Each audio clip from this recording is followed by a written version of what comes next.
Hola, Hola, Humberto. Empezaba a decir hace un momento que el tema de transferencia y contratransferencia, nosotros creíamos, tanto Elena, Armando y yo, creíamos que ya lo habíamos tocado.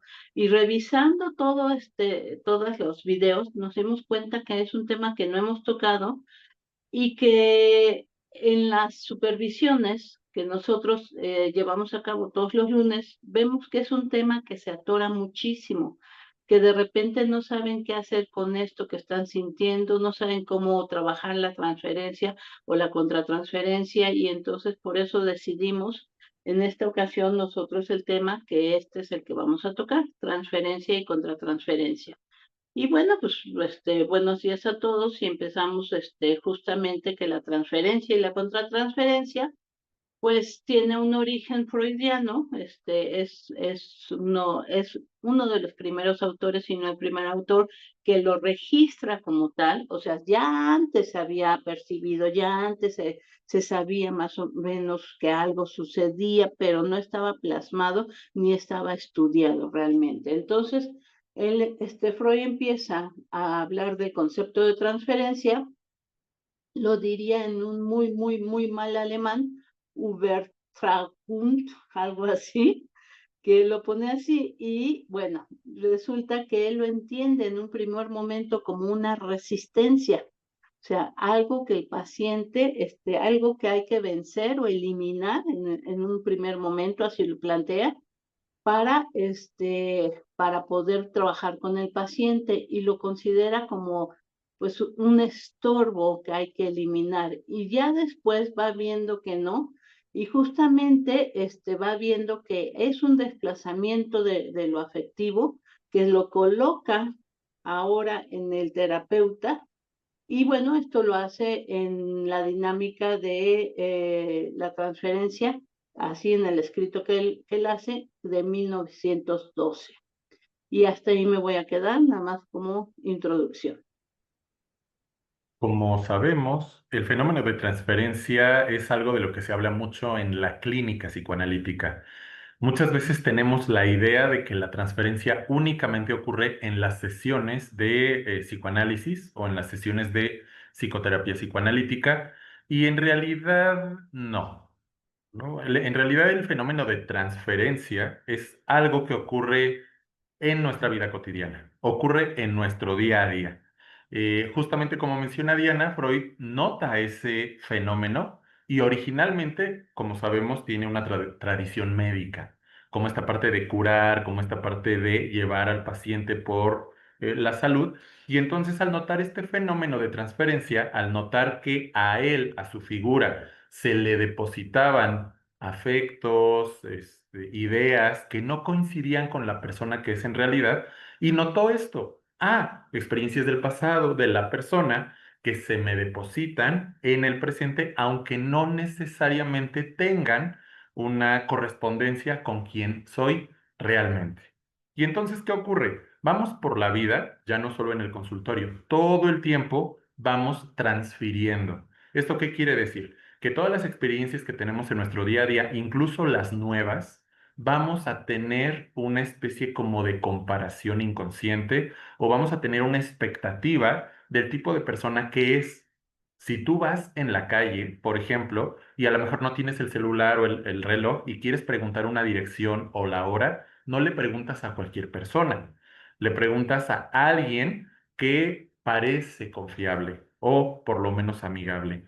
Cuando tú vas y entras, por ejemplo, aquí pues en esta clase, en esta charla sobre transferencia, no cualquier persona te va a caer bien o te va a caer mal, y no necesariamente tiene que ver con lo que haga o que diga, es decir, que sea una persona amigable o no, sino que ya hay una expectativa inconsciente que en automático se le deposita a la persona en cuanto gesticula, en cuanto la ves y observas físicamente cómo es, en cuanto habla, su tono de voz, y engancha o se enlaza con las experiencias y recuerdos que has tenido anteriormente. Bueno, ¿para qué nos va a servir la transferencia? ¿No?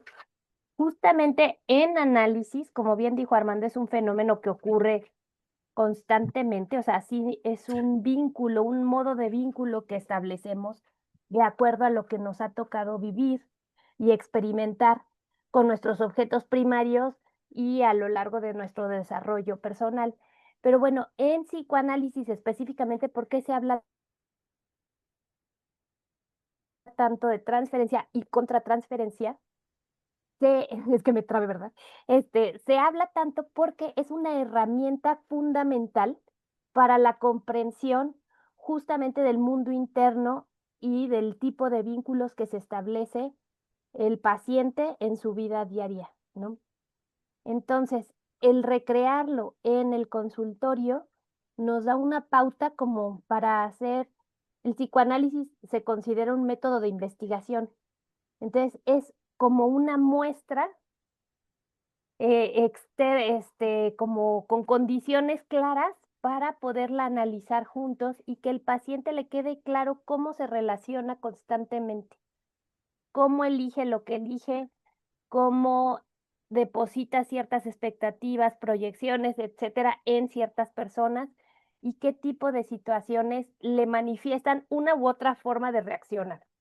Entonces, bueno, es un tema súper interesante que tenemos que profundizar, ¿no? Ujú. Aquí, como mencionábamos, o como mencionaba, que Freud lo va viendo como un obstáculo, así lo define, después lo define como una resistencia, después se va dando cuenta, y siempre he mencionado, que el paciente nos da material verbal y material no verbal. Entonces aquí el paciente resulta que no recuerda porque o lo tiene reprimido o tiene reprimido algunas cosas, pero la transferencia posibilita que lo que tiene reprimido u olvidado lo actúe.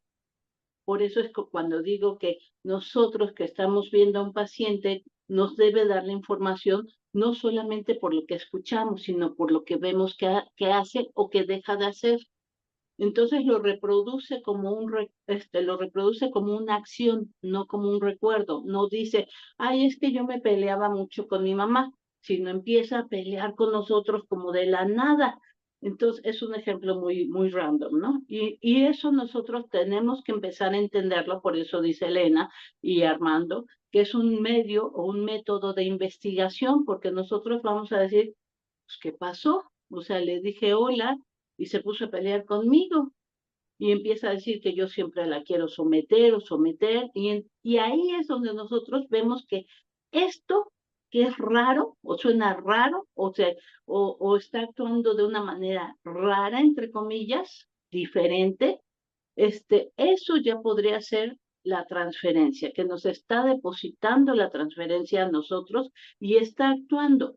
Freud en 1914 escribió justamente lo que era recordar, repetir y reelaborar, y ahí es donde empieza a plantear el funcionamiento o el para qué de la transferencia, ¿no? O sea, nosotros vamos a ver cómo va a estar recordando, repitiendo, y es una forma de tratar de reelaborar lo que está sucediendo, y ahí es donde nosotros vamos a participar.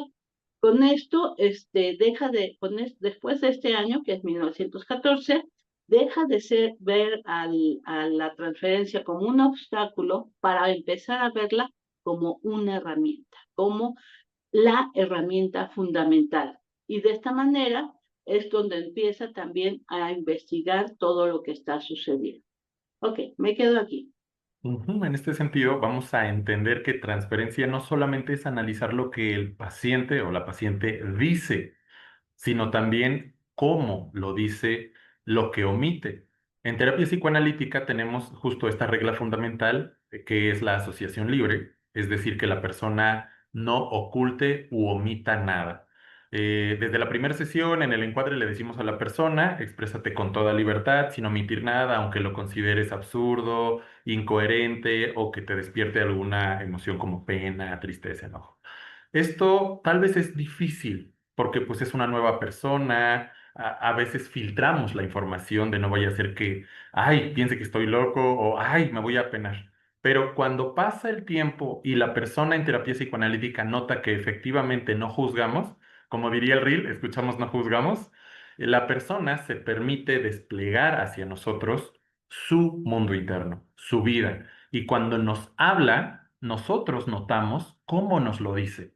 Notamos si lo dice con tranquilidad, si omite, notamos esta parte de gestos, pero también la parte afectiva, que en términos coloquiales se llama empatía, ¿no? Notamos empáticamente cómo nos lo dice y qué es lo que nos deposita a nosotros. Como comenta Diana, la transferencia tiene que ver con repetir mucho de lo que ya habíamos experimentado antes, principalmente con las primeras figuras importantes que son papá y mamá, y recordemos que papá y mamá no necesariamente son los papá y mamá biológicos. Puede ser quien cumpla con esa función, pero al final cuando somos bebés necesitamos esa figura materna que que nos permita sobrevivir, que nos cuide, que nos brinde atención y todo. Y normalmente cuando ya no somos bebés, cuando somos niños, cuando somos adultos, cuando tenemos nuevos vínculos afectivos, cuando tenemos nuevas personas importantes, siempre tenemos de forma inconsciente ese primer vínculo como referente. Y entonces, ¿qué pasa? Muchas veces nos vamos a comportar con los vínculos actuales de la misma forma en cómo nos hemos comportado con las figuras importantes de nuestro pasado. Entonces, a veces el terapeuta, a veces el psicoanalista o la psicoanalista puede volverse una persona muy materna transferencialmente. ¿Por qué? Porque la persona nos puede vivir como, mira, es que me entiende, nadie me había escuchado, es tan amoroso o amorosa, y entonces nos deposita una serie de afectos que mucha gente denomina positivos. Pero también puede ser que nos deposite esta parte negativa, es que solo quiere que yo le diga, pero no me dice nada de él o de ella, y mira, nada más está de metiche. Y entonces vamos nosotros, obviamente en el contexto de la terapia psicoanalítica, entendiendo desde dónde nos lo dice. Y entonces vamos señalando o vamos preguntando o vamos interpretando para que la persona pueda entender si coincide con quienes somos en la realidad, porque a veces puede pasar que algún gesto realmente sea hostil del analista, que casi no, o la persona nos está depositando algo que no corresponde, para que pueda entenderlo y eso también sirva en sus vínculos fuera ahora sí que de las sesiones. Ahí me gustaría como señalar la diferencia entre transferencia y alianza terapéutica. Mm. Son dos conceptos que van de la mano en cierto sentido, pero son distintos. La alianza terapéutica es una cuestión consciente donde la parte del yo del paciente colabora con el analista, trabaja con el analista entenderse, para entenderse, para conocerse, para todo lo que uno sabe que va a pasar en un proceso terapéutico. A diferencia de la transferencia. Como bien decía Diana y Armando, la transferencia es inconsciente. O sea, no es consciente esto que mencionan de depositarle todo esto al analista. Se va a dar sin que el paciente lo haga de una manera consciente o voluntaria. Y es una repetición o nuevamente como un intento de arreglar algo, o sea, ya iremos como especificando para qué nos sirve conocer la transferencia y en qué podemos trabajar con ella, ¿no? Pero es distinto, ya, es que creo que mi internet está un poco mal, perdón. Y, Entonces, es distinto, ahorita veo que cómo lo arreglo. Es distinta la cuestión consciente de la alianza terapéutica con la parte transferencial o contratransferencial, que también lo abordaremos por parte del analista hacia el paciente, ¿no? Y aquí tenemos una duda en el chat. ok. Déjame ver si la puedo leer. Es que no tenía los chats. Primero, Ana Mora nos había dicho buenos días desde Costa Rica, Diana que de México, Cuautitlán Izcalli, y Andrés Mendoza nos comenta, en una ocasión un paciente tenía un viaje de trabajo al extranjero, pero no mencionó nada. Lo abordó al regresar y con lo que comentaba se escuchaba que era un viaje importante y al mencionarle por qué lo comentó al final y no previamente me dijo, es que pensé que te ibas a enojar por irme de viaje y no quedarme contigo.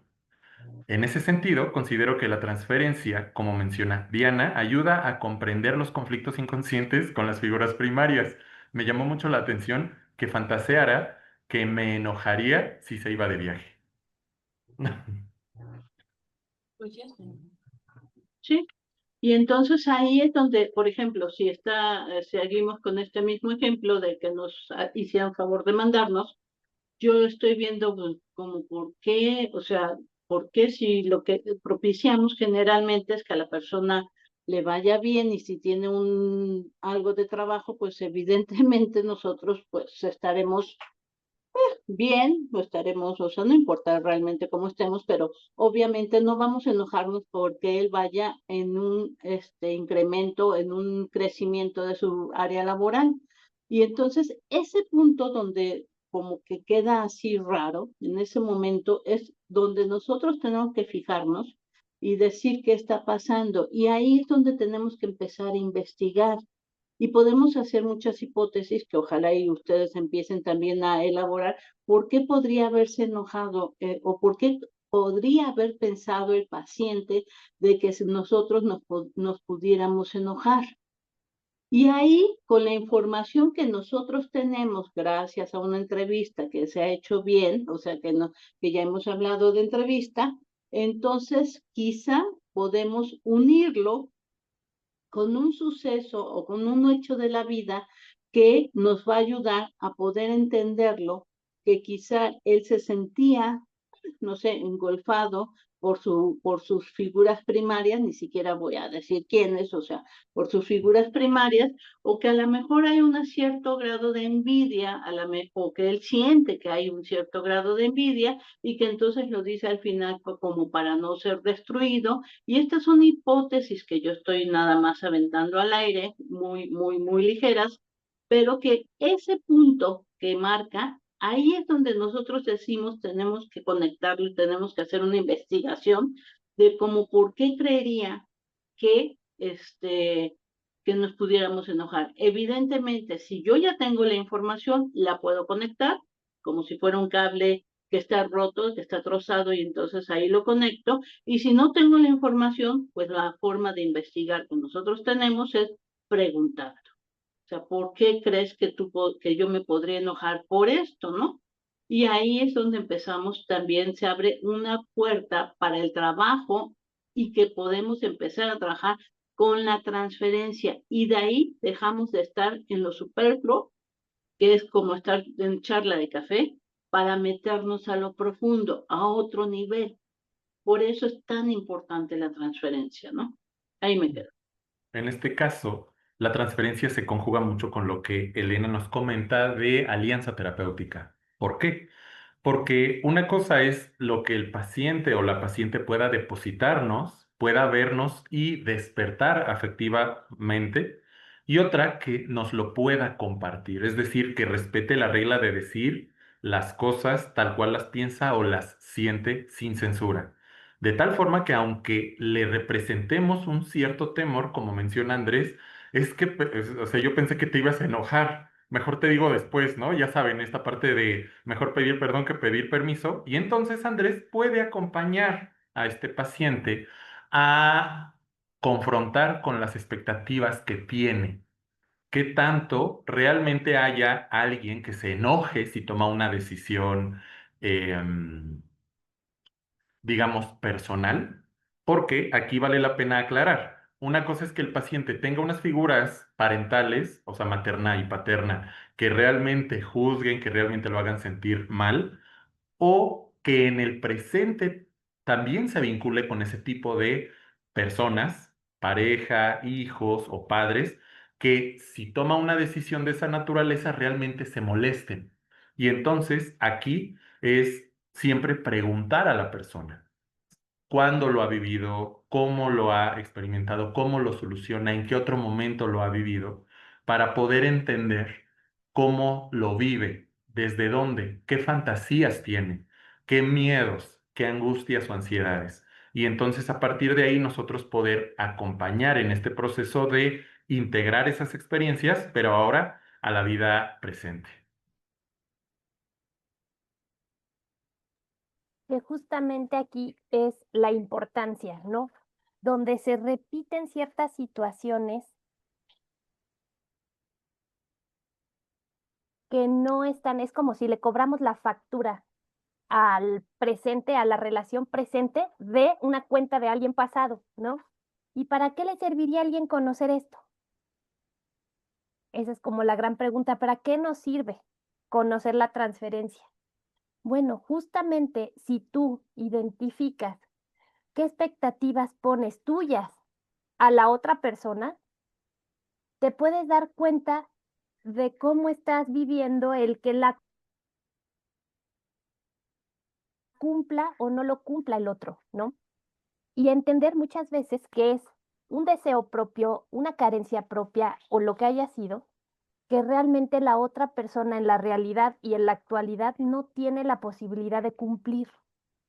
Entonces podemos ir viendo cómo pues tener una relación más integrada y más realista con el otro, si conocemos la forma en la que nos relacionamos transferencialmente, porque ya puedo decir, bueno, sé que yo suelo esperar esto de las personas, ¿no? ¿Por qué? Porque ya me analicé y ya conozco bla, bla, bla, ¿no? Lo viví con mi analista, etcétera. Entonces, si vuelvo a tener una relación y empiezo a ver que estoy cayendo en lo mismo, puedo empezar a ser consciente de decir, ¿por qué espero esto de esta persona que no tiene la posibilidad de cumplirlo? Porque además es eso, no existe la posibilidad real del otro de cumplir el anhelo infantil que yo tengo respecto a lo que me haya pasado, ¿no? Ujú. Aquí Ujú. es no solo señalar el anhelo infantil, sino integrarlo a la experiencia adulta. Es decir, poder entender de qué servía en el entonces, en el allá y el entonces, pero traerlo al aquí y ahora, dirían los terapeutas Gestalt, porque es en el presente donde se incorpora esa experiencia, donde se pone en juego, ahora sí que el juicio de realidad del paciente o la paciente y entender desde dónde lo está viviendo. No para que nosotros le digamos, mira, este es el buen camino y tienes que hacerle así, porque muchas veces también los pacientes es, dime qué hacer. Oye, ¿cómo resuelvo esto? Y muchas veces topan con pared en la terapia psicoanalítica porque en vez de responderle, mira, hazle así y les damos muchos consejos, es, ¿desde cuándo te lo preguntas? ¿Qué has imaginado? ¿Tú qué opinas? ¿Qué podría funcionar? Entonces le devolvemos muchas veces para que se escuche y para que pueda confrontar. No, no, es que dime tú. Y entonces viene como otra vez esta expectativa de, por favor, dime que no me siento capaz de resolverlo. Y allí también le señalamos, oye, entonces esta es la forma en cómo o sea, cómo solucionas los problemas. Cuando hay alguien confiable, pero tú te quedas incapaz de resolverlo.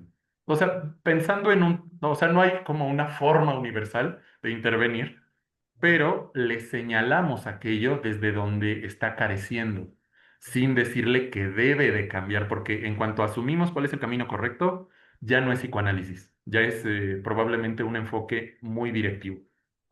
Ujú.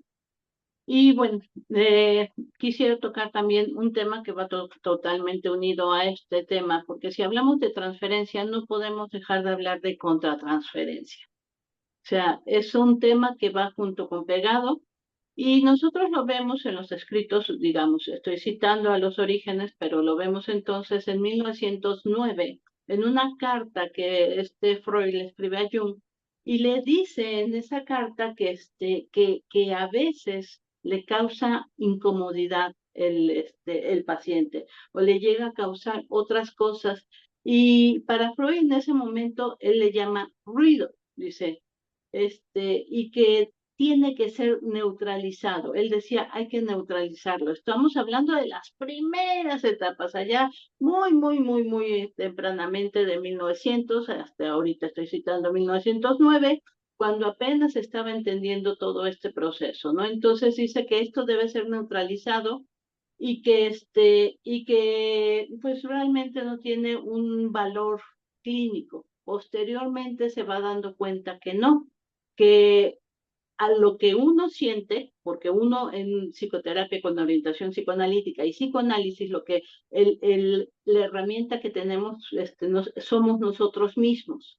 Por consiguiente, lo que nosotros sentimos de lo que está haciendo el paciente nos va a llevar también a entender qué está sucediendo con el paciente. Pero tú me puedes decir, Diana, pero es que a mí me enoja porque me enoja mucho la gente que no sé, que es tal cual, de tal forma. No quiero meterme en algún argumento que puede complejizar esto, ¿no?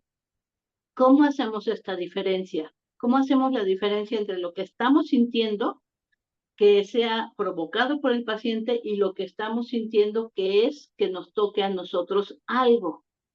Entonces, la diferencia se hace porque nosotros tenemos que haber estado analizados antes. Y cuando nosotros nos conocemos ya, sabemos que no solemos actuar de esta manera o de esta forma. Eso hace que cuando el paciente me haga o me deposite a mí una transferencia y yo sienta o quiera actuar de determinada manera en la cual no suelo yo hacerlo, entonces me empiece yo a preguntar también ¿por qué estoy actuando así? Por ejemplo, Armando estaba diciendo que el paciente dice, es que soy una mujer que depende de los extraños, casi, casi como un tranvía llamado deseo, ¿no? Y que nosotros a lo mejor solemos nunca dar información o nunca, no sé, actuar con estas peticiones, o sea, cumplirle el deseo al paciente. Y en esta ocasión, si le digo, ay, es que tú debes, y uno dice, ¿qué pasó? ¿Por qué yo estoy actuando así? Y debemos nosotros fijarnos en qué está sucediendo y qué nos está despertando para nosotros entender cómo es el funcionamiento del paciente, porque esto es lo más importante, o sea, el paciente nos pone a nosotros una transferencia y nosotros podemos o solemos como personas X, no como terapeutas, actuar a lo que nos pide. Y entonces hay personas que dicen, ¿por qué siempre todos terminan atacándome? ¿Por qué siempre terminan atacándote? ¿O por qué siempre me dicen que yo soy pobrecita? ¿O por qué siempre me dicen que yo no me dejo ayudar? Cuando empezamos a ver eso y nosotros lo vivimos, nosotros empezamos a entrar en eso que nos dice que suele sucederle al paciente, es entonces que nosotros decimos, esta es la contratransferencia y la vamos a utilizar para trabajar con el paciente y darle un sentido a este desconocimiento del paciente, de esta información de por qué siempre cae con novios desagradables, ¿no? O que por qué siempre termina peleándose con los jefes. Y ahí es donde nosotros vamos a utilizar esta otra herramienta, que en un principio Freud decía hay que neutralizar, pero no. Ok, posteriormente ya cambio de idea. Aquí lo. Aquí vale la pena entender otro término que contratransferencia. He escuchado a varias personas pensar que contratransferencia es lo que va en contra de la transferencia. A veces el término no es como tan claro porque en el lenguaje cotidiano utilizamos la palabra contra para referirnos a algo que va a neutralizar, pero en realidad no. Es como cuando hay un deporte de contacto y alguien lanza un ataque, entonces el contraataque es la respuesta. Cuando hablamos de contratransferencia, la contratransferencia es la respuesta que tenemos, es decir, la figura del analista, la analista, es la respuesta transferencial que tiene a la transferencia que le depositó el paciente. No es lo que lo neutraliza, justo como nos comenta Diana. Muchas veces con los pacientes nos están contando a lo mejor una narración acerca de su vida y de repente la persona nos dice, oh, me levanté, fui al trabajo, me llevé bien con todos, de repente regresé a casa, saludé a mi familia, comimos, platicamos.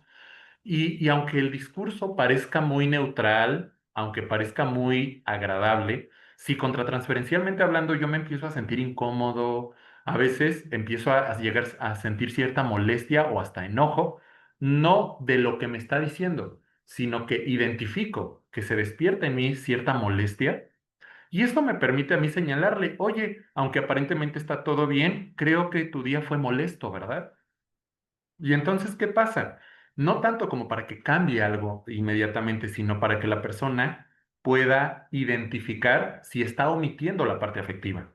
Y a mí casi siempre me sirve porque la persona puede decir, sí, es verdad, la verdad es que aunque fue un día muy bueno, no me sentí cómodo o cómoda porque, y ya empieza a contactar. Recuerden que las sesiones de contactar con la parte afectiva, recuerden que la parte de terapia no es necesariamente rascarle y rascarle y rascarle a lo malo. No, solo es estar acompañando y ver desde dónde lo vive la persona, qué fantasías tiene, qué expectativas tiene y qué hace cuando no se cumplen estas expectativas. Entonces, por eso los terapeutas estamos como muy atentos, no con lupa, así no a manera de microscopio de cuéntame, te escucho, sino un acompañamiento más personal, donde cuando notamos cierta inconsistencia con lo que nos está contando, se la señalamos para saber si lo sabe y cómo puede incorporarlo a su vida actual. Yo quería como señalar en este sentido otra duda que me ha tocado escuchar comúnmente. Se cree que la contratransferencia es cómo te cae el paciente. Eso es algo que preguntan mucho. Y no es cómo te cae el paciente, ¿no? O sea, Mm, no es como, ay, me cae bien, entonces la contratransferencia es positiva, ¿no? O sea, no. no, O sea, la contratransferencia, pero es muy común y te preguntan, es que me cae bien. Bueno, sí, pero eso no quita que uno como analista de- deposite a veces cosas nuestras en el paciente. Entonces, lo que tenemos que ver no es cómo nos cae, sino qué cosas a lo mejor nuestras, de acuerdo a lo que el paciente nos está depositando, reaccionan ante eso. Y muchas veces son cosas nuestras de decir, ah, bueno, yo tengo un tema con que no me gusta la dependencia, no estoy inventando.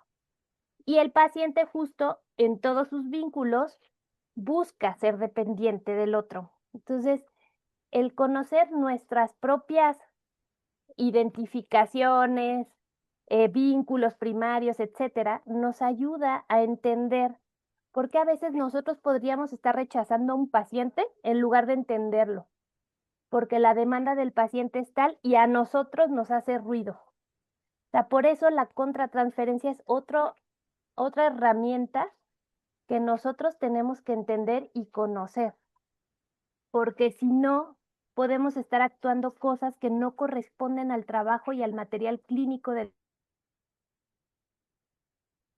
paciente y que son nuestras, ¿no? Entonces, es muy importante. A ver, Jeffrey nos pone algo por acá. oh, a ver. ¿Eh? Jeffrey nos comenta, si el terapeuta tiene manifestaciones o molestias físicas durante el proceso terapéutico o con un paciente en particular, y en un momento determinado se puede denominar contratransferencia como cansancio, dolor de cabeza, dolor de estómago, entre otros. Esto es cierto y vamos a ponerlo como un ejemplo. Hay algunos terapeutas que pueden sentir corporalmente las molestias y hay terapeutas que lo pueden sentir intelectualmente. Incluso hay terapeutas que lo pueden sentir afectivamente. Soy de esos. No lo reflejo tanto en el cuerpo, sino la parte afectiva, ¿no? Inmediatamente empiezo a identificar que hay un pico más alto de tristeza, de ambivalencia o angustia, de enfado, de asco, porque a veces pasa, y eso me permite a mí, es mi filtro para, primero, internamente decir, esto es mío, mío, mío, porque recuerden que personalmente sí hay temas que nos incomodan. O sea, realmente hay temas que pueden movernos y que es nuestro, nuestro, nuestro, y hay otros temas que aunque no sean incómodos, como nos lo deposita la persona, como está transfiriendo hacia nuestra figura algo de su pasado y en su presente, nosotros reaccionamos. Entonces, cuando Diana comenta, ¿vale la pena ya haber ido a terapia psicoanalítica para tener bien trabajada esa parte? Es completamente real, porque si no, vamos a pecar de creer que todo es contratransferencia y que todo es resultado de lo que nos provoca el paciente, cuando muchas veces sí puede ser, si no lo tenemos bien trabajado, parte de nuestra historia personal. Exactamente. Sí hay autores que nos dicen, por ejemplo, que ante una depresión muy fuerte, por ejemplo, el analista empieza a sentir sueño, empieza a sentir cansancio, y que entonces es una forma que tiene el cuerpo, por ejemplo, para defenderse de no ser chupado o de desconectarse o tratar de desconectarse del paciente, porque acuérdense que una depresión, y entre más grande sea la depresión, es como un hoyo negro, en donde por más energía o más cosas que estemos tratando de nutrir a este paciente, nutrir psíquicamente hablando, el paciente pues va a solicitar más porque es un hoyo negro, porque va a estar chupando. Entonces hay teorías que, por ejemplo, dice que el terapeuta empieza como a cabecear o a dormirse como una forma de romper este lazo y que no siga esto. ¿Cómo saber si realmente, porque muchos dicen, es que tú estás interpretando todo o estás creyendo que todo es parte del paciente? No, por eso es que digo que hay que estar analizados, pero también es otra cosa. Uno se pone a pensar, ¿qué me está pasando? En ese momento uno empieza a decir, ¿qué está pasando? Cuando yo iba a entrar con este paciente estaba totalmente normal, o sea, no estaba cansada, no me desvelé, no tuve fiesta, bla, bla, bla, dormí bien. ¿Qué pasó? Y luego se va el paciente y uno que pudiera sentirse muy agotado, se va el paciente y 5 minutos después, 3 minutos después, lo que quieran, otra vez tienen toda la energía. Y ahí es donde uno dice, esto no era mío. Esto no era mío, el paciente estaba solicitando esto. O en otras ocasiones, por ejemplo, que uno llega a sentir que dice, ya es hora, ya nos vamos, como si quisiéramos correrlo. Y dices, pero ¿por qué si yo siempre he trabajado bien y no tengo problema y ni siquiera veo reloj? O sea, ¿qué está sucediendo? Es que hay que preguntarse nosotros también, ¿qué está sucediendo? Y se va el paciente y entonces nosotros quedamos otra vez como normales, tranquilos, y tenemos que empezar a entender qué es el material que nos estaba dando transferencialmente, no verbalmente necesariamente, y que entonces de esa manera nosotros podemos decir, ¿estará aquí queriendo ser corrido? O sea, querrá que lo estemos corriendo, querrá que le estemos señalando, querrá que le estemos diciendo algo agresivo. O sea, no puedo decir qué, porque obviamente este es un ejemplo que no tiene ninguna estructura, sino estoy tratando de hacerlo lo más genérico posible, ¿no? Entonces, esa es una forma en donde nosotros también vamos a ocupar nuestro sentir de qué está sucediendo y que, como lo decía en la transferencia, de que de repente está hablando de algo y en un momento X empieza a enfadarse o empieza a actuar de manera diferente a lo que suele actuar, también de la parte de la contratransferencia, nosotros tenemos que estar checando si de repente nosotros estamos actuando o pensando de una forma que no solemos hacer. Y eso es material para trabajar, pero siempre y cuando nosotros estemos claros que esto es del paciente y que está sucediendo con el paciente y no con nosotros. Por eso es que tenemos que separar. Ujú. Andrés levantó la mano. Hola a todos.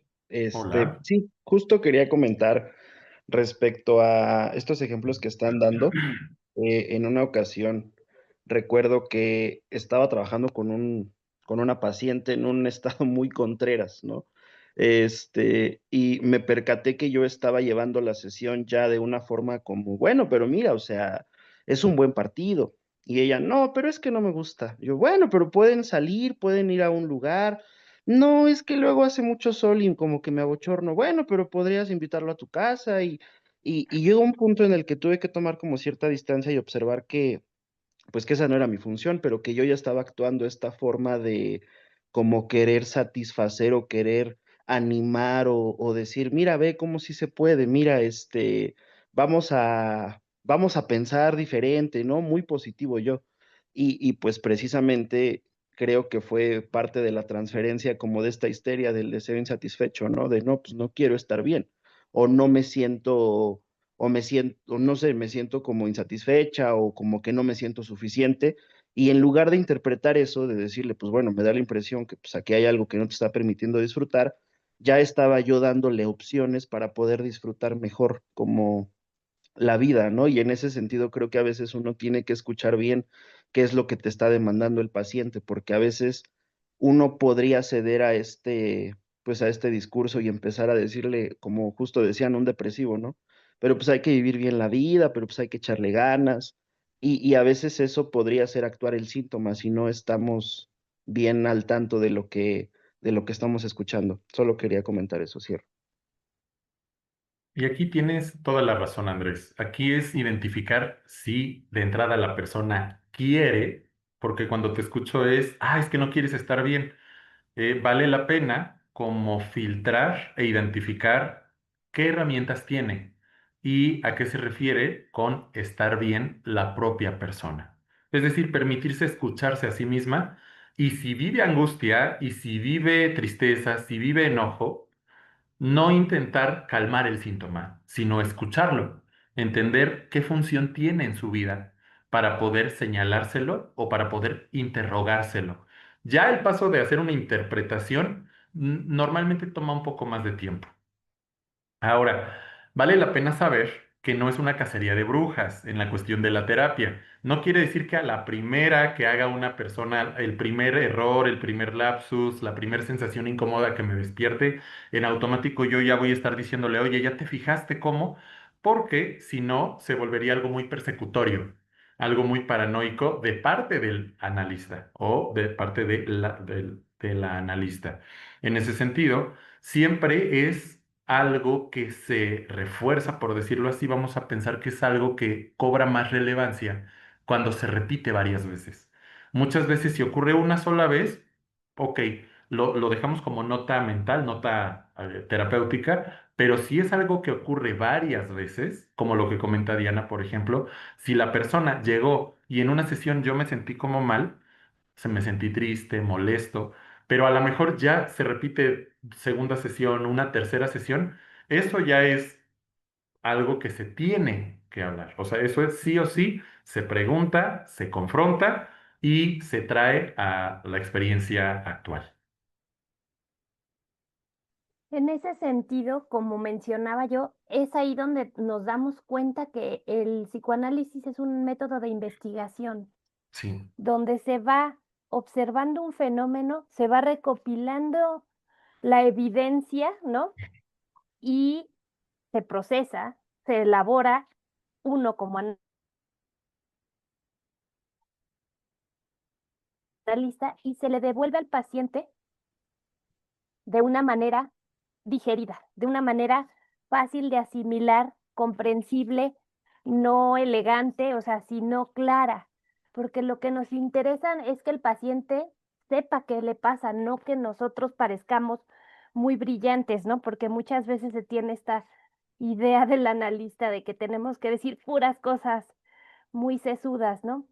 Entonces, se recopila, se da al paciente y ya que se da esa información, se trabaja con ella. No es una verdad absoluta, se sigue limpiando la evidencia, se sigue procesando la evidencia con el paciente, ¿no? Entonces, Ujú. eso es lo bonito de esta corriente de Sí. pensamiento. Aquí nos pregunta o nos comenta Irma, en el enfoque Gestalt solemos poner sobre la mesa lo que está poniendo el cliente al profesional y suele ser material valioso para trabajar. La duda es si en el psicoanálisis se habla abiertamente. Justamente, de hecho, en el psicoanálisis la regla fundamental es hablar abiertamente todo el tiempo. Vamos a entender que todos los enfoques terapéuticos, cognitivo-conductual, conductismo, humanismo, gestalt y todas los cientos o miles ya de formas de psicoterapia se parecen por lo menos en un 70%. En todos hay un proceso inicial, hay una entrevista, en todos hay un acompañamiento y la herramienta central en todos los enfoques de psicoterapia es la relación médico o analista o terapeuta o psicólogo, psicóloga, el nombre que tenga, con paciente, cliente, analizante, el nombre que se le ponga. Entonces, en ese sentido, todos los enfoques terapéuticos implican hablar con sinceridad. El cómo se maneja lo que se habla es diferente. Los psicoanalistas difícilmente te vamos a decir cómo manejarlo, pero los terapeutas Gestalt van a utilizar estrategias de movilización para metabolizar lo que está pasando. Pero en ambos casos se habla con completa sinceridad o se pide que se hable con completa sinceridad de parte de ambos. Es decir, de parte del analizante, del paciente, y por parte del analista no porque le vayamos a compartir nuestra vida, ¿no? Y no le vamos a decir, mira, yo lo he vivido así, no, pero o sea, desde la parte sincera, desde la parte real, vamos a estar acompañando su sufrimiento y vamos a acompañar a que lo metabolice. Ujú. Sí, es totalmente de acuerdo. O sea, nosotros también en esta corriente, como también dijo este Armando, en muchas otras, creamos una hipótesis en nuestra cabeza, o sea, creamos una hipótesis y vamos a trabajar, como dice Elena, para hacer la investigación y, no, y tenemos que ver si esta hipótesis que nosotros tenemos o estamos desarrollando es correcta o si no, no, o sea, porque no acertamos, o sea, no se trata de que nosotros sepamos todo, sino que el paciente es activo y es el que va a decir si en eso es correcto o no. Entonces yo podría decirle, bueno, a lo mejor tú estás pidiéndome que haga las cosas o que te diga qué hacer, pues como si fueras un niño, estoy en este momento haciendo algo muy genérico, como si fueras un niño, porque, no sé, sientes miedo de equivocarte y que las represalias sean muy grandes, como cuando sucedió esto cuando tú eras niño. O sea, si tenemos la información y contamos con eso, podemos enlazarlo y si no, nada más decirle porque te da, no sé, quizá miedo experimentar que fracases, ¿no? Y el paciente me va a decir, sí, porque yo en alguna ocasión, bla, bla, bla, bla, bla, bla, o me va a decir, no, entonces le decimos, ¿qué es lo que se te ocurre? Bueno, se me ocurre que realmente lo estoy haciendo porque quiero, no sé, estoy inventando complacerte, ¿no? Ejemplo. Y ya de ahí vamos desarrollando también otra investigación y para qué querrías complacerme. Y entonces vamos otra vez desarrollando toda esta parte de entendimiento y de investigación para que vayamos llegando a algo que el paciente vaya entendiendo por qué actúa como actúa. Eh, la transferencia también vamos a hablarla de que la transferencia no se desarrolla en cuanto lleguemos. O sea, quizá si dices, ay, voy a ir con una diana y todas las dianas son así, quizá, pero poco a poco se tiene, con el trato cotidiano se tiene que ir haciendo una relación y posteriormente se va depositando ahora sí la transferencia. Y de esta manera vamos a irlo viendo. Entonces, cuando nosotros decimos, no, es que era la segunda sesión y transferencialmente, no, o sea, no. Tenemos que ir viendo de qué se trata porque se va haciendo poco a poco, más o menos, o sea, y no es regla, más o menos, si hay constancia en el tratamiento, si hay una alianza terapéutica correcta, si se están cumpliendo las reglas de decir absolutamente todo eso, por ahí del tercer mes o más se va desarrollando esta transferencia. Hay patologías que sí llegan y de plano el primer día sí puede haber una transferencia, pero son patologías muy graves. Entonces, bueno, eso también nos sirve a nosotros como una señal de que ahí hay algo que esta persona no está pudiendo hacer una relación, y que entonces es invasiva, o sea, llega y ¡pum!, se une al otro casi inmediatamente, pero en eso estamos hablando de patologías muy, muy complejas, ¿no? En algo más neurótico, esta se tiene que ir desarrollando poco a poco.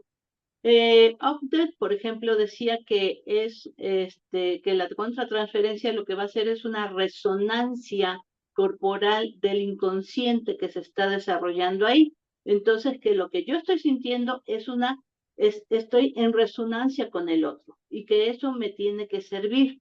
Ferro, por ejemplo, decía que son emociones y sensaciones de cómo contiene o cómo lo contiene el analista, cómo nos sentimos nosotros y cómo lo estamos conteniendo. McDougall dice, ella habla mucho del teatro del cuerpo y dice que pone en escena lo que no se dice, que lo vamos a ver actuado. Actuado, entiéndase que no es falso, sino que lo pone en acción. Y, por ejemplo, Echegoyen dice que esta experiencia que nosotros vamos a sentir es la brújula que nos tiene que dar el rumbo hacia dónde nos vamos a mover y qué es lo que vamos a señalar. Entonces, por eso es tan importante este tema. Y bueno, en este momento lo dejo aquí. Si tienen dudas, preguntas, comentarios, adelante. Ujú. Sí, aquí es poder construirlo. Si alguien, por ejemplo, Jeffrey, Andrés, Irma, nos han podido compartir algunas experiencias, si es que tienen otra o duda de cómo se maneja, también vale la pena entenderlo. Hay un extremo donde la persona puede caernos muy bien y entonces, contratransferencialmente hablando, y lo hemos trabajado en las supervisiones, de los lunes. ¿Qué pasa cuando el paciente o la paciente por su forma de ser me despierta ternura? Y entonces me dan unas ganas de no confrontar a esa persona, no vaya a ser que se sienta mal, o me despierta esta sensación de es que se va a romper si la confronto. Eso también es contratransferencial.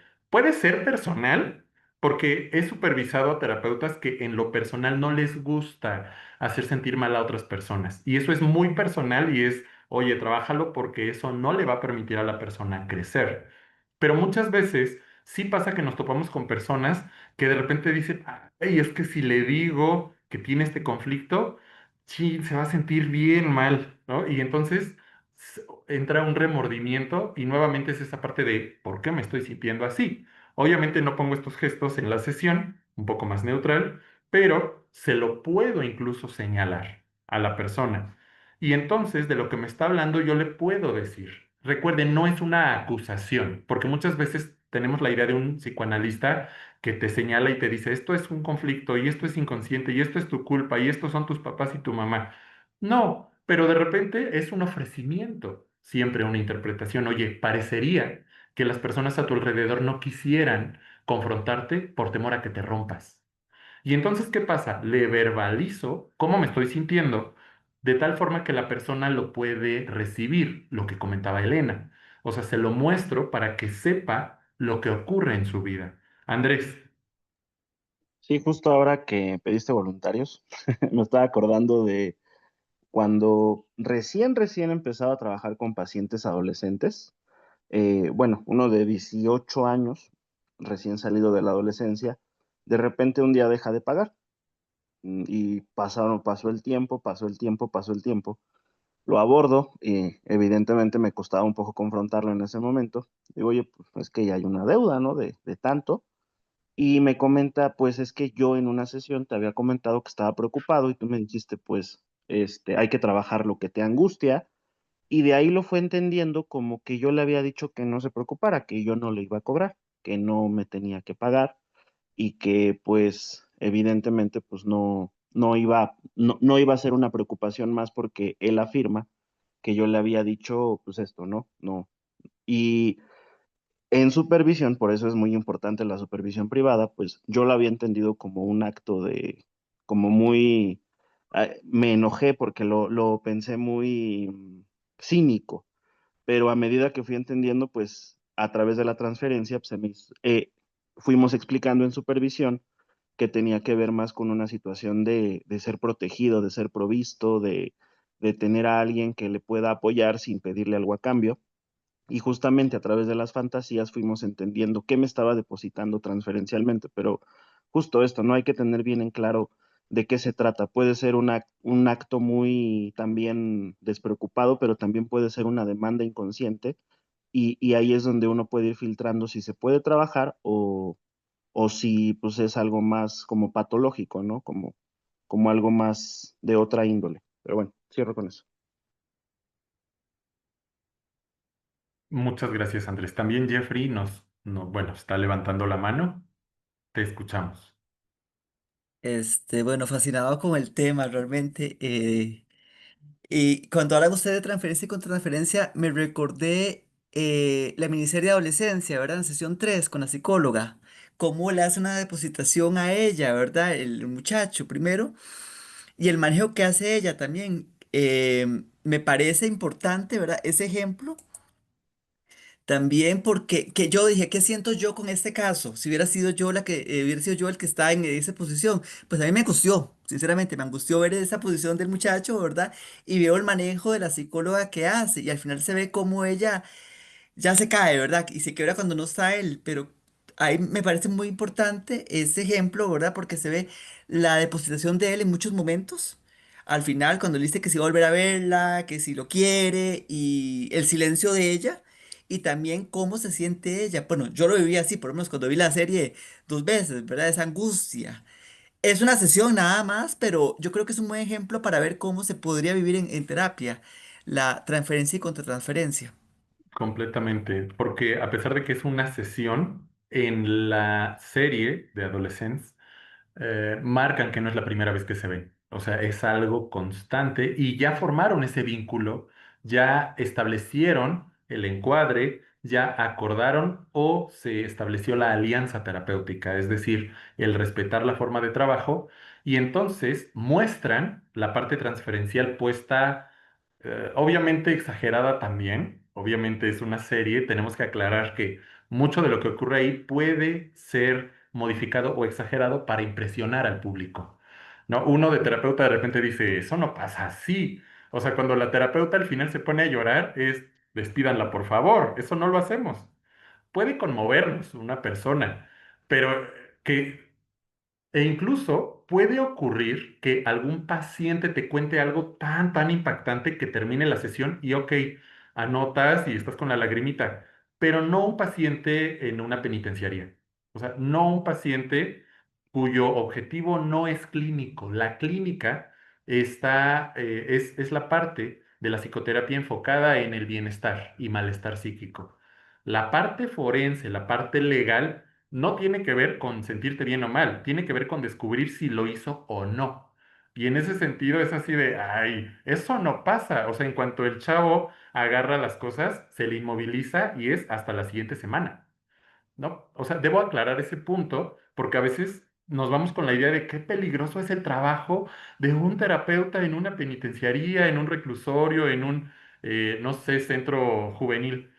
No, quiero aclararlo también porque ese tipo de exageraciones es como, algo diseñado para impactar al público. Ahora, la otra parte sí, una persona que sabe que el terapeuta viene una vez a la semana y solo la terapeuta lo escucha, difícilmente se pondría altanero de esa manera. O sea, difícilmente. Y si lo hace, se pone en el expediente, es agresivo bajo control de impulsos. ¿Qué creen? Sí la mató, ¿no? O sea, no se pone así, pero o sea, es como de rayos, como que tiene varios pechecitos en el expediente. Ahora, la parte afectiva sí es real.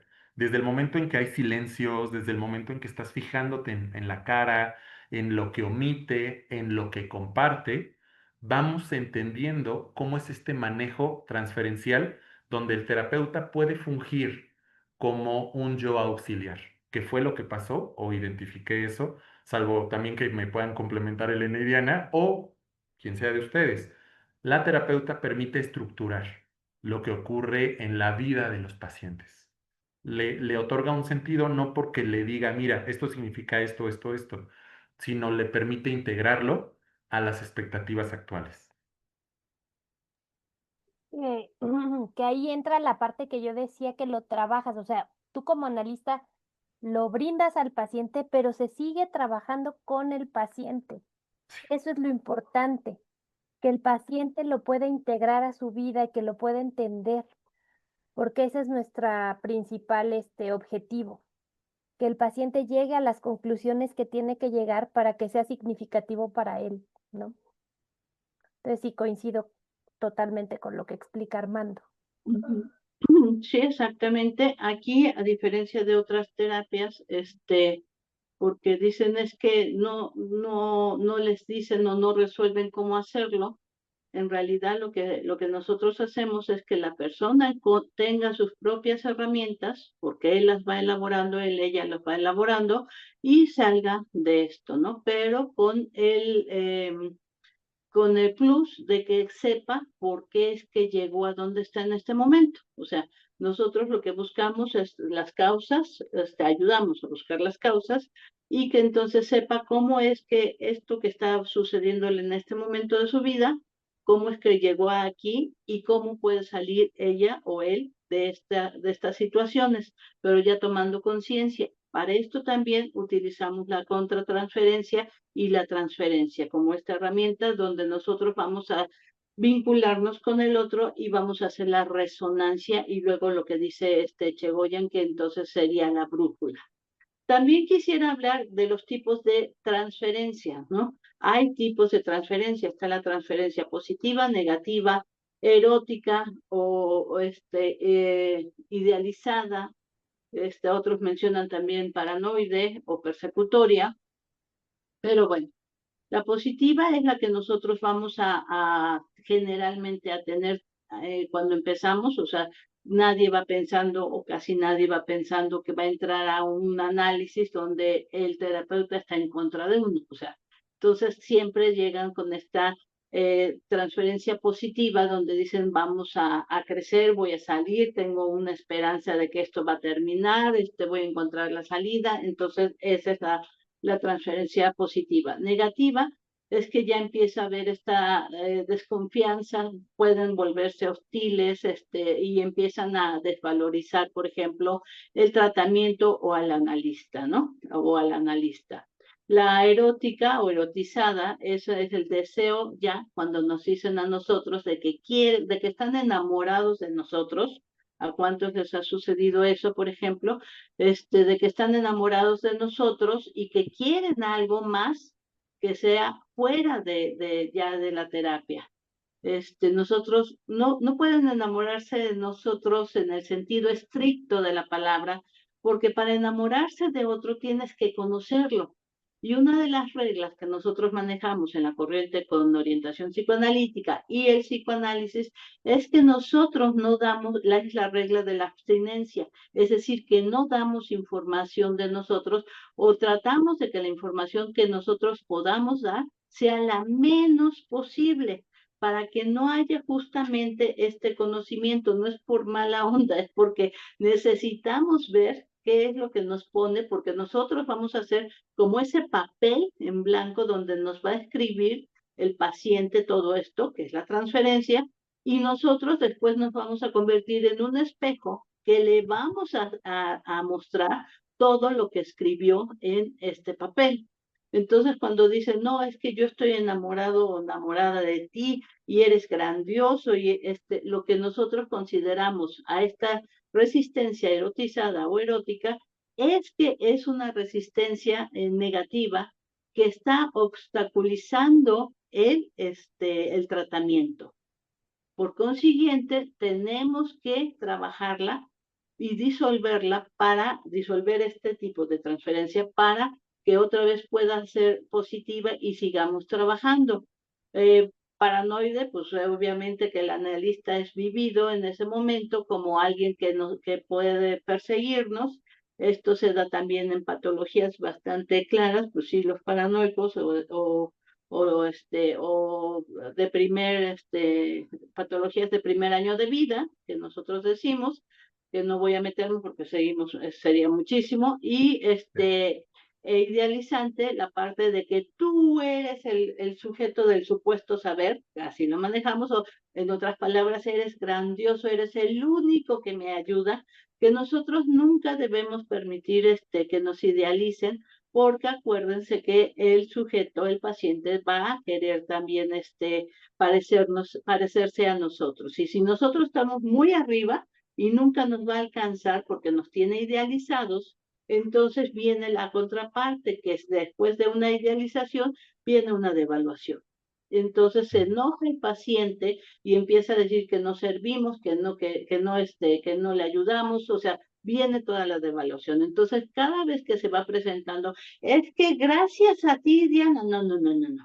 Gracias a ti, paciente, que estás haciendo todo este trabajo y luego dices, no, pero a ti también, ok, acepto mi parte del trabajo, pero la mayor parte es tuya. Y le vamos regresando de manera constante cada vez que se va presentando eso para eliminar eso, para que el paciente entienda que todos los logros que están teniendo son mayoritariamente gracias a ellos, si no es que el 100%, ¿no? Pero pues a veces sí nos dan un crédito, ¿no? Pero que no pase de que gracias a nosotros y menos que nosotros no los vayamos a creer, ¿no? Hasta aquí lo dejo. Muchas de las frustraciones que pueda vivir la persona las va a vivir hacia nosotros y muchas o ahora sí, el espacio seguro, también podemos ser nosotros. Vamos a recordar que sesión a sesión las personas nos pueden depositar afectos distintos. Y si en alguna sesión podemos ser la persona que escucha, que apoya, que entiende, en otra podemos ser la persona que juzga, que es metiche. Ahora, todo esto siempre forma parte de un proceso que toma tiempo. También hay una fantasía bien importante y esta a mucha gente que va a terapia psicoanalítica, a cualquier tipo de psicoterapia en realidad, le puede confrontar, esperar un cambio inmediato. Y entonces, ¿qué pasa? Si la persona va a sesión y no nota un cambio inmediato, hay una exigencia de entonces, ¿qué estoy haciendo mal? Y la persona puede sentirse que vamos a juzgarla y puede sentir como que vamos a regañar. Oye, ya hemos hablado de esto tantas veces y no te curas, casi, ¿no? O sea, como una parte de fantasía. O puede molestarse con nosotros de, oye, ¿por qué no me has dicho qué hacer? Oye, ya te he dicho este tema varias veces y no me respondes. Y entonces vamos acompañando ese proceso también. Recuerden que cuando una persona ya tiene una forma de vivir su vida, incluso aunque sepa qué quiere cambiar y lo quiera cambiar, muchas veces el cambio no es tan automático o tan de inmediato. Toma cierto tiempo y acompañamos a la persona en ese proceso de transformación. Cuando hay un cambio inmediato, porque tenemos mucho esta idea, ustedes vean los talk shows, estos de Acércate a Rocío o lo que fue Laura en América y todo esto, es, oye amiga, date cuenta, y la fantasía y la amiga se dio cuenta y resolvió su vida. No ocurre de esa forma. Una cosa es, oye, ya te fijaste cómo esto es un conflicto, oye, ya te fijaste cómo no me hablas mal de ti porque temes que me enojaría o temes que dejaría de agradarte. Eso es una frase que se puede ocupar a veces. Otra es que la persona diga, ah, es verdad. Y otra bien diferente es que eso sea una modificación instantánea de su forma de llevar su vida. Muchas veces podemos llegar a señalar el mismo punto varias veces, sosteniendo la angustia, pero también sosteniendo estas ganas o este deseo de que la persona se cure inmediatamente, que puede jugar en contra del proceso. Es el llamado pudor curandis o el pudor educandis. Ujú. Entonces, que también eso es interesante y bueno, sería a lo mejor interesante hablar de ello, pero es otro tema que si nos metemos no salimos y bueno, lo dejamos nada más con esos dos datos. Elena creo que quería hablar. Y quería mencionar en este tipo de transferencias, hay un autor que se llama Racker, bueno, llama Henrik Racker, y él habla también de dos tipos de transferencias, de acuerdo con qué se identifica el paciente o dónde deposita. La concordante es cuando el paciente hay una identificación con el analista, ¿no? O sea, deposita lo que él está sintiendo en el analista y puede sentir que él lo entiende perfectamente porque nadie lo ha entendido porque es como él, ¿no? Como explicaba Diana. Y la complementaria es cuando se nos deposita la parte de algún objeto primario puesto en nosotros como analistas. Por ejemplo, eres igual que mi mamá y seguramente estás decepcionado de mí, ligándolo con lo que dice Armando, ¿no? Porque no avanzo como tendría que avanzar y voy lento y te estoy fallando, ¿no? O sea, es cuando el paciente deposita en el analista algo de un objeto dirigido a un objeto primario, ¿no? O a un objeto de su mundo interno. Entonces empieza a pensar que el analista va a actuar conforme a esta identificación que se le depositó, ¿no? Ya sea mamá, papá o mi abuelita, o sea, yo voy a hacer que estés muy orgulloso de mí, ¿no? Tomando el ejemplo que ponía Andrés como de, no te dije de las vacaciones o del viaje porque te iba a dejar solo, ¿no? No sabemos si es una cuestión de un objeto primario del paciente que le reclama cada vez que el paciente se va o se separa o tiene algo positivo en su vida, ¿no? Entonces, Ujú. bueno, solo quería como agregar este tipo Ujú. de dos transferencias más. Aquí la Vale. transferencia, ay, adelante, y Ah, yo, bueno, es que iba a mencionar justamente esa parte, o sea, así como hay tipos de transferencia, hay tipos de contratransferencia. Por sí, ejemplo, está la neutra o silenciosa, que es cuando nosotros le preguntamos al paciente en casos de supervisión, ¿qué te hace sentir o qué te provoca o qué te causa este paciente, ¿no? Y el paciente dice, digo, y el analista dice, nada, nada. Y entonces lo entendemos como una contratransferencia neutra o silenciosa, que es una resistencia del analista a querer sentir, sí, porque puede sentir que lo invade muchísimo. Lo que dice Elena, que es la complementaria, que el analista se identifica con el rol del paciente y proyecta, también está concordante, que el analista experimenta afectos similares al paciente. Adecuada es que se pierde la capacidad de simbolizar y se responde desde el yo, que es lo que decía Andrés, o creo que sí era Andrés, si no, perdón, que es empezar a darle recomendaciones o empezar, o sea, funcionar desde como charla de café. O como dice Armando, amiga, date cuenta, Rocío, Rocío el no sé qué, o señorita Laura, o sea que nada más con una plática muy únicamente. superflua, entonces Ujú. nosotros ya con eso queda solucionado. Esa es la actuada. Actuada no es por fingir, sino porque yo lo estoy actuando, me estoy poniendo en un papel que no me corresponde. La creativa o útil, que es cuando el analista puede usar sus reacciones como material clínico. Entonces, ¿qué es la que nosotros estamos esperando? Cuando yo empiezo a sentir y de repente quiero decirle, pero es que tú deberías, y entonces nos detenemos y digo, ¿por qué estoy queriendo decirle esto al paciente? ¿Por qué estoy queriendo dirigir su vida? O sea, o cuando digo, otra vez, y no los, y a lo mejor suena mal de que, ay, ¿cómo te puedes enojar con un paciente? ¿O cómo te puedes estar triste con un paciente? No, estamos viendo como resonancia lo que provoca este paciente y entonces la diferencia que va a haber, la gran diferencia que va a haber entre la contratransferencia en el consultorio y en la calle, es que en la calle se va a actuar o se va a ir o se va, o sea, todo lo que mencioné, y aquí nosotros vamos a utilizar eso para decirle al paciente o para explicarle o para señalarle o para que investiguemos todos juntos qué es lo que está sucediendo y por qué es que se actúa de esta manera o por qué los otros pudieran estar actuando de esta manera. Entonces, es muy interesante y los invitamos a la supervisión grupal porque ahí se ve mucho, como por ejemplo cuando les preguntamos a la que trae, a la persona que trae el caso, ¿qué te hace sentir o qué te provoca o cómo te sientes con ese paciente? Y es curioso que dicen, me siento bien, me cae bien.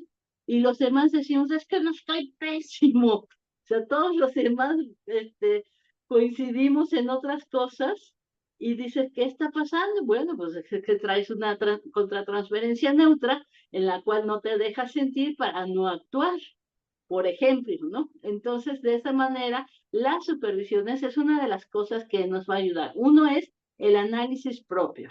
Otro es las supervisiones, porque entonces puede salirse y puede ver desde otros ojos, con otros ojos, lo que está sucediendo y la otra, evidentemente, es el estudio, ¿no? Para que esto se haga de forma profesional. Y bueno, hasta aquí me quedo. Se acerca el momento de despedirnos y nos damos cuenta cómo el manejo de transferencia y de contratransferencia sirve no solo para señalar qué fantasías, qué expectativas y sentimientos tiene la persona, sino cómo manejarlos tanto hacia la persona del analista, que va a poder hablar abiertamente con la confianza de que lo va a poder elaborar, y esto va a transformar la forma en cómo vive sus vínculos fuera del espacio analítico. En ese sentido, no es porque le digamos qué hacer o qué no hacer, sino que le permitimos explayarse, sacar tanto los afectos que considere positivos, cariño, aprecio, deseo sexual incluso, o sea, hablar, pero también el desagrado, el rechazo, el enojo, la ira, porque al hablarlo es cuando se puede simbolizar y es cuando no se actúa. Porque cuando no se habla, no se simboliza y se actúa en la vida cotidiana la agresión, las expectativas, el abandono. Y entonces, esa es la forma en cómo lo vamos manejando, no señalando intelectualmente, sino acompañando para que integre tanto verbal, pero también en su forma de vivirlo. Aquí estaba viendo que nos están diciendo que gracias por la presentación. Bueno, gracias a ustedes por asistir. Como siempre es un gusto tenerlos acá. Se reitera la invitación a supervisar. Todos los lunes estamos nosotros tres aquí supervisando grupalmente.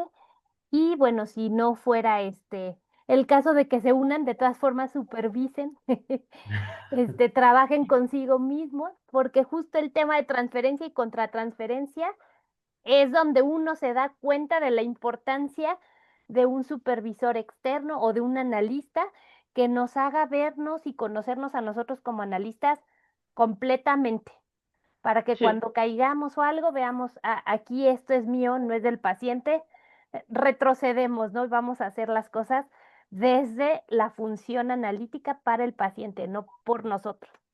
Pero bueno, como exactamente. siempre, un gusto. Yo nada más quiero decir, pueden ver la serie de En Tratamiento, In Treatment, Ah. es una serie muy buena, empieza con el capítulo 1 de Laura, esta es la sesión de Laura, ahí se ve cómo esta mujer llora y llora y llora y después se transforma en algo, en una transferencia erotizada, que solamente es para detener justamente el tratamiento y cómo el terapeuta no supo en ese momento, en esa serie, es una serie, no supo cómo trabajarlo y cae en una relación de pareja o amorosa con la paciente, ¿no? Entonces ahí pueden ver mucho de transferencia y contratransferencia. ¿Dónde está la serie? Está en HBO, pero también está yo creo que la pueden encontrar en varios otros lugares, pero en la plataforma sí es ahí. Y los queremos invitar a que supervisen, y vamos a hacer una dinámica de supervisión, que va a estar muy interesante. Por favor, manténganse en contacto, porque los hemos invitado a que supervisen, a que entren de manera gratuita, pero en esta ocasión se les va a regalar una supervisión a los que quieran participar cumpliendo ciertos requisitos. Además de que se está rentando espacios de consultorio para los que quieran, o los que estén empezando, o los que ya tengan pacientes, y con ello también viene la parte de la supervisión, para que no sea nada más rentar un consultorio, sino hacer un acompañamiento a los que acompañan, ¿no? Acompañar a los que acompañan. Entonces, ojalá y quieran participar, y hasta aquí dejo el micrófono. Ujú. Por el momento nos despedimos. Quien desee seguirnos viendo los demás lunes en las supervisiones, nos vemos en las supervisiones. Y si no, el mes que viene nos vemos para una siguiente charla, que ya estamos, pues ya después de la mitad del año, ya en este 4 de agosto de 2025. Por el momento nos despedimos y seguimos en contacto.